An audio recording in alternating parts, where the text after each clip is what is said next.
Cuando no nos gusta o nos desagrada alguna cosa o algún acto de un hermano,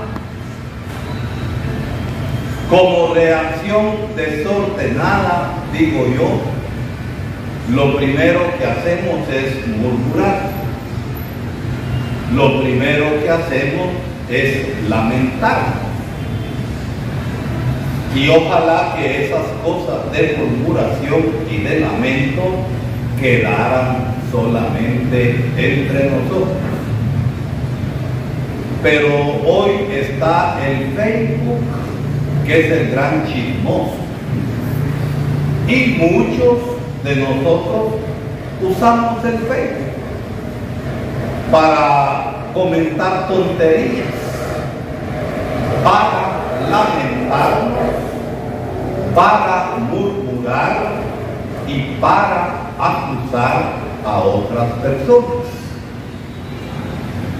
Ojalá que cuando nosotros hacemos también cosas que molestan a los demás o que desagradan a los otros, tengamos el mismo sentido crítico para aplicárnoslo nosotros mismos.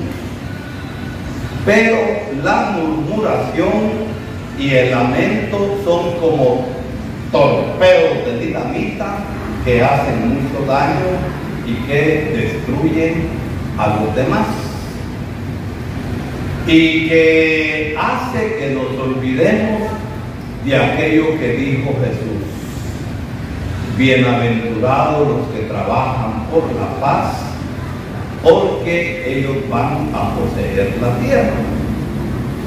Cuando somos discretos, que es un deber de la caridad y no ser chismosos, estamos en paz.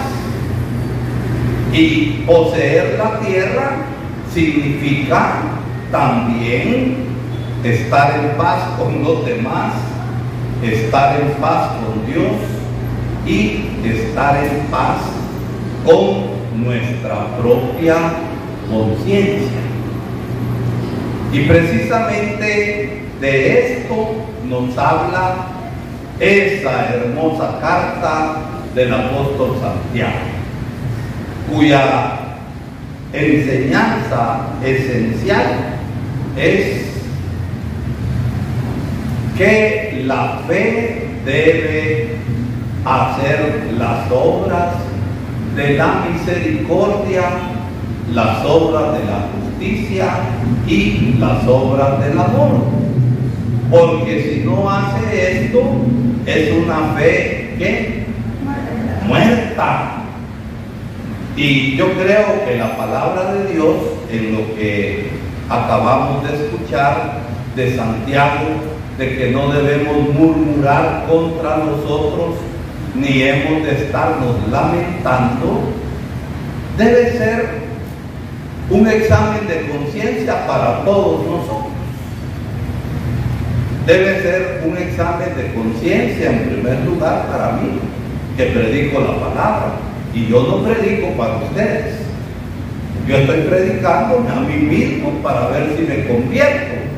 Y en la medida en que uno se predica a sí mismo, también uno puede predicar con autoridad moral para las otras personas.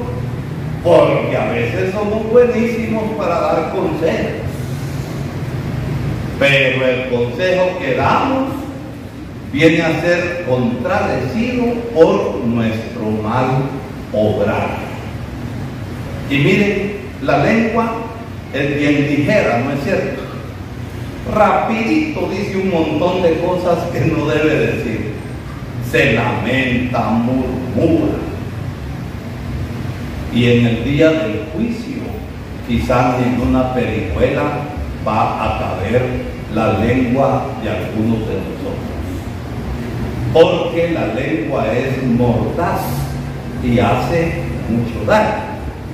Por eso la palabra nos invita hoy a ser concretos en la caridad, a ser concretos en la verdad, a ser concretos en la justicia.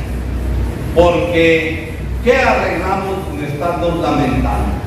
¿Arreglamos algo? A ver, Carlos, ¿arreglamos algo? Y con estar murmurando de los demás, y especialmente estar usando el Facebook para eso demuestra la inmadurez que tenemos. Y no es cuestión de lamentos, no es cuestión de murmuraciones, es cuestión de acciones las que van a hacer que podamos contribuir un poco a resolver los problemas que hay en nuestro entorno, en la medida que dependa de nosotros. Pero la gente murmuradora, la gente que solo se lamenta y lo hace en público, son aquellos que en vez de apagar el fuego le echan un ocote. Y cuando se le echa ocote al fuego, ¿qué pasa? Se enciende más. Y yo creo que si somos serios en nuestra vida cristiana, este pequeño texto del apóstol Santiago tiene que remover algo en nosotros mismos. ¿Por qué? Porque es mejor pasar un rato colorado que toda la vida desteñido. Y si tengo algo contra un hermano, ¿qué debo hacer? Acercarme humildemente al hermano, sin complejo de superioridad y de santidad, y me acerco para señalar al otro y decirle que yo soy bueno. Y así no vamos a arreglar absolutamente nada. El cristiano es aquel que comprende las distintas situaciones del mundo y sus problemas, y que se acuerda que su vocación es ser levadura en medio de la masa. Y la levadura transforma la masa, la hace más grande. Y tenemos que hacer más grande la masa del amor, la masa de la verdad, la masa de la justicia y de la misericordia. Por otro lado, el apóstol termina dirigiéndose a los hermanos en cosas concretas. La característica de la carta de Santiago es que habla directo y habla claro, y el entendido a señas. Y la otra cosa con la cual concluye el pequeño texto de hoy es que nuestro hablar sea un sí. Cuando es sí, tenemos que decir sí. Y cuando es no, tenemos que decir un no. Pero no podemos ser como la mojarra en la poza. La mojarra en la poza está así, que no se sabe cómo va a reaccionar. Entonces, ¿por qué? Porque Dios ha sido siempre un sí. Y Dios no ha dado marcha atrás. Nosotros a veces decimos sí para guardar apariencias, pero en el fondo, con nuestras acciones, somos un rotundo no. Cuando hay que decir no porque queremos ser fieles a la verdad, porque queremos ser fieles a la justicia y porque queremos ser fieles al amor, mantengámonos en el no. Y cuando se trata de decir un sí a todo aquello que es bien, entonces seamos el sí como Dios. El cristiano es aquel que dice sí a todo aquello que es bueno. Y el cristiano es aquel que dice un no y lo mantiene a todo aquello que hace daño. Que hace daño a los demás y que hace daño también a nosotros mismos. Porque el pecado, ¿a quién daña más? A uno mismo. Yo ahorita te pudiera dar una gran pescozada, aunque esté aquí tu esposo. Trataría la caridad. Es cierto que te dolió, pero el daño mayor en orden, vida cristiana y a la gracia, ¿quién lo está recibiendo? ¿Ella o yo? Yo mismo. Y en este sentido, tenemos que aprender a ver la vida como la ve Dios. Y para terminar, el Evangelio nos habla claramente del matrimonio. Uno puede tomar la decisión de casarse cuando uno está convencido que la vocación de uno es casarse.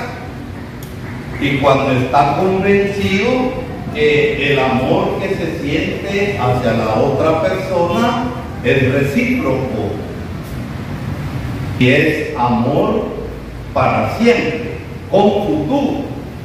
Porque si esto no sucede, ¿a dónde está el amor?